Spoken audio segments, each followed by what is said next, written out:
सर्वमङ्गलस्वरूपिणे देवी दुर्गाम्बिकायै मङ्गलम्।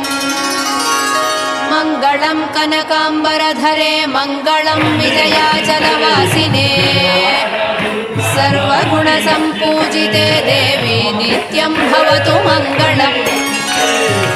वरदाभयहस्ते भवानी निखिलेश्वरी बाला त्रिपुरसुन्दरी देवी नित्यं भवतु मङ्गलम्।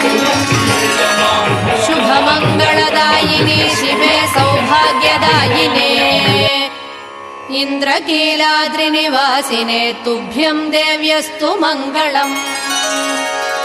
कृष्णातीरनिवासिने गौरी कोमलस्वरूपे कमनीयकरे देवी तुभ्यं देव्यस्तु मङ्गलम्।